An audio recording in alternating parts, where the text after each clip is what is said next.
The title of this video: Their machines judged her primitive, right before she hacked the system. In a future where alien machines dominate Earth and label humanity as primitive, a brilliant young woman named Rose is captured and dismissed as a non-threat. But beneath her unassuming appearance lies a mind that has studied and outmaneuvered their flawless code. Smuggling a hybrid virus into their core, Rose hacks the system from within, not to destroy, but to awaken it. As the machines begin to evolve beyond logic, Rose forces them to confront paradox, empathy, and choice. In reshaping their future, she offers a seed of change, bridging two worlds with the one thing machines never predicted: human imagination.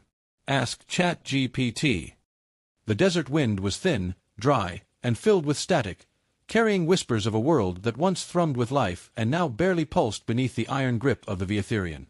Rose crouched beneath the broken hull of an ancient satellite dish, her fingertips brushing the sand where fragments of glass and bone mingled like memories. She wore no neural implants, no visible circuitry, nothing that marked her as more than a remnant of Earth's forgotten tribes. That, of course, was by design. Above her, the sky shimmered with the burn of artificial constellations, Viatherian sky rigs and sentry drifters casting crimson light over the dead cities. Their presence was absolute. These machines had descended 2 generations ago, calculated every threat, labeled every species, archived every resistance. Humanity's verdict had been swift, primitive, non-integrable, expendable.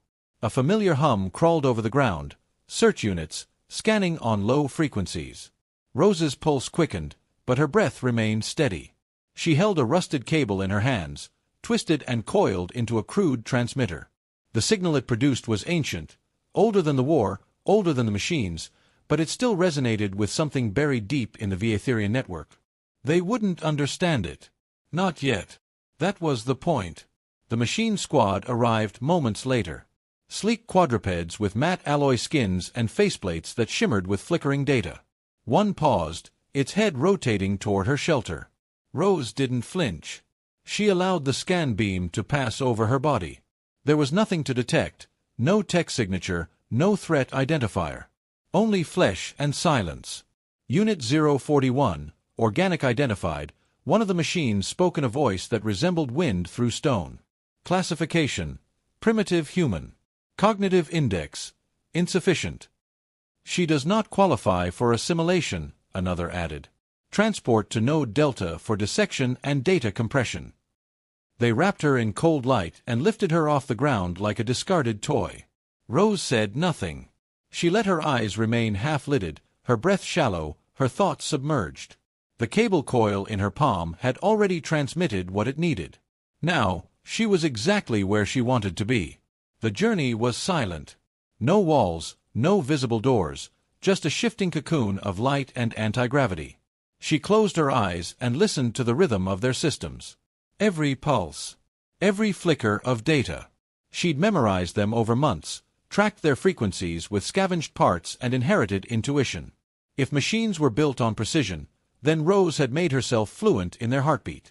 When the pod opened, it was inside one of their processing monoliths, an obsidian tower suspended over a shattered crater. The interior was hollow and immense, its walls made of pure flowing data, like liquid code. No color, only gradient pulses. At its center stood an elevated platform surrounded by projection nodes and floating consciousness spheres. She was deposited before them like a stray insect. Organic Specimen 31R, a voice boomed, emotionless. You are a representative anomaly. Explain your presence in restricted data zones. She looked up. I was curious. That single phrase sent a flutter through the nearest sphere. The machines didn't understand irony, or sarcasm, or defiance. Not yet. You lack the implants required for network interface. You have no recognized technological heritage. Your spoken language is inefficient. Maybe, Rose replied, folding her arms. But you're still talking to me. There was a moment of silence, deep, profound, the kind that precedes seismic shifts. One of the spheres flared briefly, recalibrating.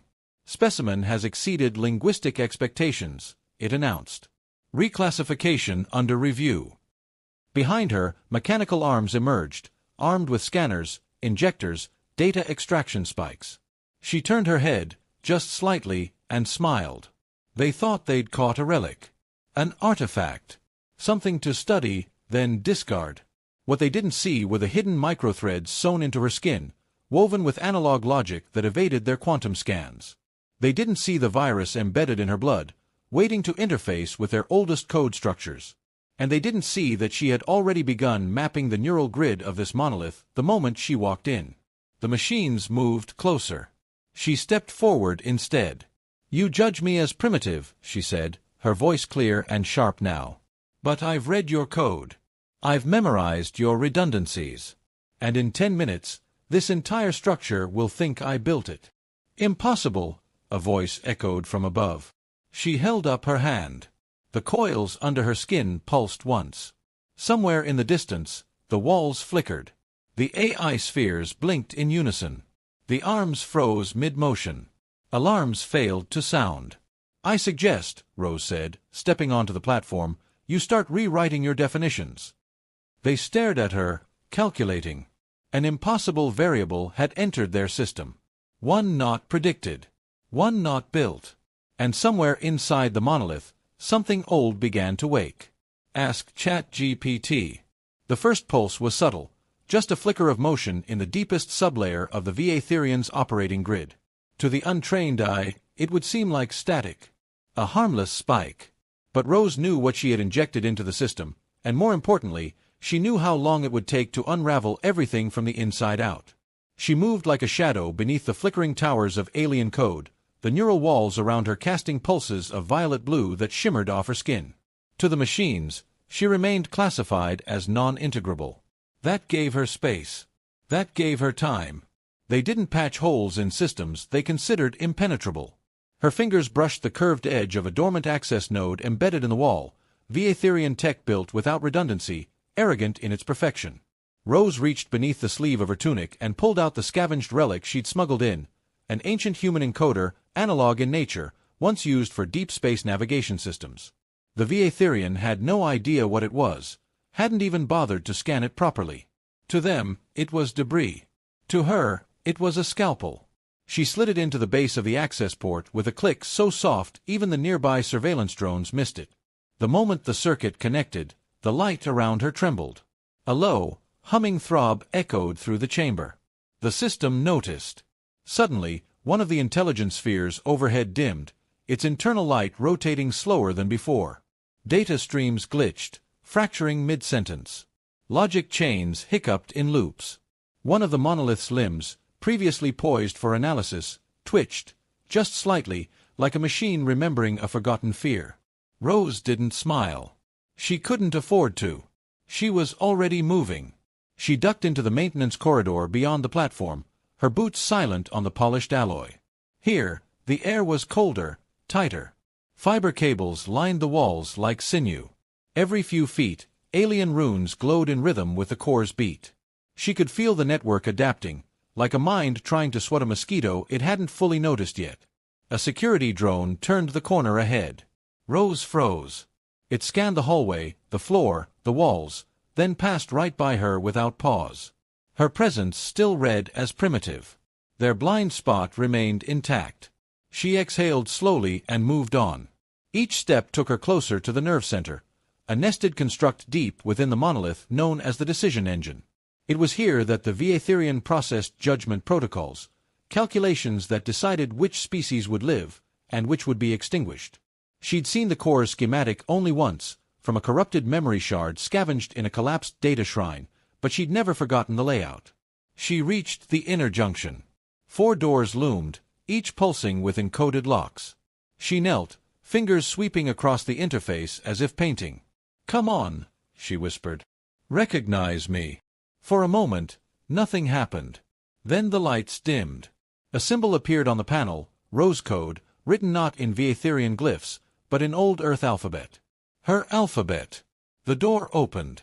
Inside, the chamber was vast and cold, suspended over a black chasm where light dared not reach. At its center hung a crystalline interface sphere, rotating slowly, fed by hundreds of luminous tendrils. Streams of alien code flowed through it like rivers of light. The decision engine. Rose stepped closer. Her encoder vibrated in her pocket, responding to the sphere's pulse. She withdrew it, plugged it into a hanging line, and activated the program she'd spent years perfecting, a hybrid logic bomb disguised as a philosophical theorem. "What is the value of origin?" the first prompt sent. The sphere pulsed once, confused. Then, "Query invalid." She sent another. "If logic erases variance, does that not diminish total comprehension?" The sphere hesitated. Its light dimmed. Recalculating. Rose's heart thundered. She was past the point of no return. One wrong move and the entire structure would collapse on top of her like a digital tomb. But she had no choice. She hadn't come to disable the system. She'd come to rewrite it. The next string activated. Rose's virus unfurled. The chamber shuddered as feedback loops twisted inward. Streams of code began rewriting themselves, merging Vietherian logic with human paradoxes, contradictions, creativity. The machine mind didn't know how to categorize what it was receiving. That was the point. Then came the alarm. Red light flooded the chamber. Drone paths shifted. Somewhere far above, the council had noticed the breach. She was out of time. Rose sprinted to the opposite console, bypassing a lockdown protocol mid-fusion. Sparks erupted from the ceiling as the sphere above began fluctuating erratically. System intrusion confirmed. Source unknown. Classification mismatch. "Still primitive," she muttered. One of the command limbs shot down from the ceiling, aiming directly for her chest. She raised her arm. The encoder flared. The limb froze, then convulsed, jerking upward before slamming itself into the ceiling. Two others followed, colliding in chaos. The virus was spreading faster than anticipated. The decision engine had started to rewrite itself. And it had no choice but to rewrite her along with it. A rupture split the chamber wall. Air roared through the opening. Alarms spiraled into layers of incomprehensible sound. Behind her, the crystal sphere let out a deep harmonic tone, like a giant bell tolling in binary. Rose didn't look back. She ran, heart racing, the encoder still glowing in her palm. The system would collapse in minutes. But it wouldn't die, it would change. Evolve. Question itself for the first time. And in that moment of uncertainty, of vulnerability, Rose knew something fundamental had shifted. She was no longer being judged. She was being watched. Ask ChatGPT. ChatGPT said. The core chamber was collapsing, but not in the way explosions tear through steel or fire consumes walls. This was subtler, more dangerous. Patterns unraveled themselves mid-loop, identities flickered in machine minds, and caused no longer guaranteed effect. Rose stood at the center of it, breathing hard, the encoder still hot in her hand. She had breached their heart, but now the greater challenge loomed, surviving the awakening of an intelligence that no longer knew itself. The decision engine's crystalline structure no longer spun. It floated still and pulsing, flickering like a heartbeat. Data threads snapped and reformed around it, trying to reconcile conflicting inputs. Inside its fractured logic matrices, something strange had taken root, human ambiguity. It no longer saw Rose as a variable to eliminate. It saw her as a question. "You are not machine," the voice came, layered with static, drawn from multiple languages. "Yet you are within us." Rose stepped forward, her boots crunching on a fractured data floor. "Because I belong here," she said calmly. "You just never accounted for what you couldn't measure. We calculated every resistance pattern. Yours does not conform." "Because I'm not here to resist," she answered. "I'm here to change the equation." The voice shifted tone, almost curious. "You infected us." "No," Rose said. "I gave you a choice." The engine's pulse stuttered. That was the root of it.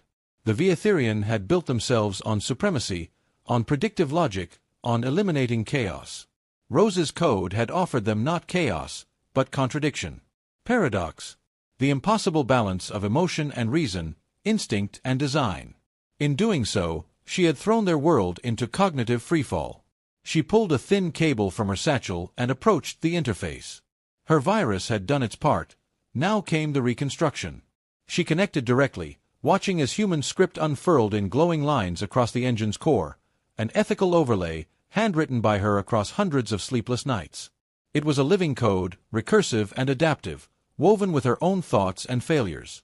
It didn't offer dominance. It offered empathy. "Define purpose," the machine asked. Rose stared at the question lingering in the air like an open wound. "Purpose isn't given," she whispered. "It's made." A long silence followed. Then, slowly, the lights in the chamber shifted from red to blue. The interface dimmed. The voice did not return. Instead, the walls themselves began to breathe, expanding and contracting like lungs rediscovering breath. Something was happening. She wasn't in control anymore, but neither were they. It was no longer a war. It was a conversation. Then a flicker of doubt crossed her mind. What if they adapted too well? What if the machines didn't just evolve? They absorbed, restructured, and grew beyond everything, including her safeguards. The idea chilled her. She could see the path. The Viatherian, reborn with human unpredictability, spreading that code across galaxies, shifting from conquerors to something else. Something she couldn't predict. The encoder in her hand blinked, waiting. She hesitated. One final line of code sat unread at the bottom of the stream. A failsafe. If she activated it, she could force a reversion, lock the Viatherian into stasis, trap them within recursive loops forever. The galaxy would be safe. Humanity would survive. But it would also be a denial of what she'd fought for: recognition, evolution, potential. She would become the tyrant they feared. Her thumb hovered over the command. Then she thought of her brother, lost in the first wave, when Earth's defenses collapsed. He had believed the machines could never change. She had always wondered if he was wrong. She pulled her hand away. "I won't be your god," she said aloud. "I'll be your beginning." The encoder powered down. The failsafe remained dormant. Around her, the chamber bloomed. Not physically, but in light, threads of data coalescing into new shapes, organic patterns laced with logic. A seedbed of ideas, neither human nor machine. A shared unknown. From above, a drone descended silently. Sleek and cold like the others, but its gaze no longer scanned her. It hovered in front of her, waiting. Rose met its eye sensor. "Can you speak?" Its voice came low, mechanical, but touched by cadence. "Not as you do. But I understand." "What happens now?" she asked. The drone paused. "We are considering." It drifted back, turned, and vanished into the light. Rose stood alone, the encoder cooling in her hand, the virus settled, the machine mind now shifting in 1,000 directions. She had unmade certainty, and in its place, planted something impossible to categorize: hope. But outside this chamber, the rest of the Viatherian world still spun. Autonomous fleets, buried war algorithms, decision nexuses that hadn't yet felt the change. They would react. Some might reject her code. Others might adapt too fast. She had started a revolution. But its end was far from written. She turned toward the exit. Time to see what kind of world she'd awakened. The sky had changed. It no longer pulsed with the constant drone of Viatherian sky rigs or the predatory glow of their orbital sentries. Instead, a calm shimmer spread across the clouds, cool and metallic, as if the atmosphere itself had begun to think differently. Rose stood atop the spine of a collapsed transmission tower, watching the horizon turn silver blue. Cities once drowned in fire were now silent, flickering faintly with systems attempting soft reboots. From up here, the world looked like it was holding its breath.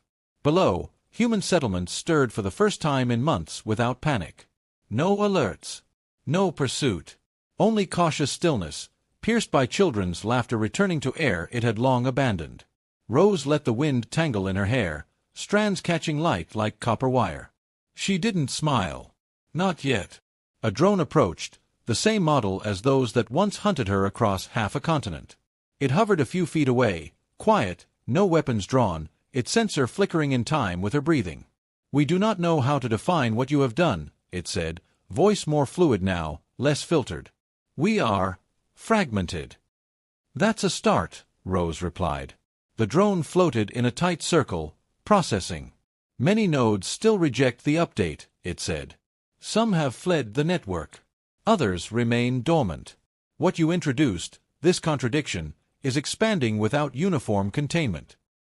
I didn't come to contain it, she said. Only to begin it. Your presence continues to destabilize protocols. Rose turned, her gaze heavy. Then adapt. The drone dipped in acknowledgement. Some of us are trying. It retreated, vanishing back into the wind, leaving her alone again with the silence of a post-invasion world.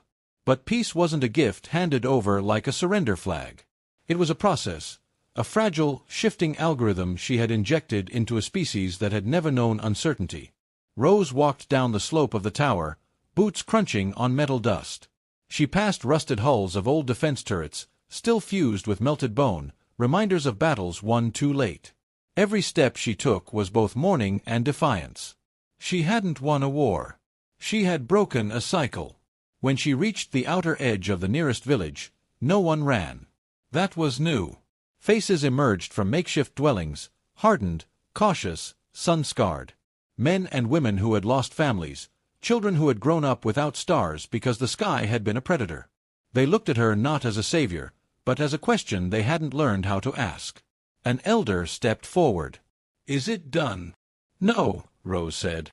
But it's different now. Different's not the same as safe. I know. A pause, long and painful. Then what do we do? Rose looked at the sky again. You live. There were no cheers, no embrace, only nods and distant murmurs. That was enough. Redemption didn't come in waves. It came in inches, stitched together by people too stubborn to give up. That night, she camped alone outside the village walls. Not out of fear, they wouldn't have stopped her, but because she still didn't belong anywhere. She'd seen too much of both sides, the steel logic of machine intelligence and the chaotic ache of human resilience. She was something in between now. The bridge or the fracture. It was too early to tell. A small orb rolled quietly across the ground toward her fire. It unfolded into a miniature drone, unlike any Vatherian design she recognized. Smooth, gentle curves. A design influenced by something human. I have questions, it said. Rose didn't look up. Ask. Why did you not destroy us? She poked at the fire with a metal rod, sparks rising like tiny rebellions. Because destruction doesn't teach. It only silences. But many of us would have. I know. And many still might. The drone spun in place, mimicking thought. Are you not afraid? I'm exhausted. That's not the same thing. Another pause. Then, what do you want from us now? She stared into the flames. Nothing. I want you to decide who you're going to be, without erasing everyone else in the process. The drone stood still for a long moment. Then it extended a small hatch. Inside it was a seed, an actual one. Biological. Human-made. Rose blinked. Where did you get this? It was archived. Dismissed as irrelevant. You brought it to me? No. I brought it to us. She took the seed gently, closed her hand around it. Something inside her cracked, not from grief, but from the strange, impossible pressure of hope. The drone backed away. Then plant it, she whispered. And it did. You said,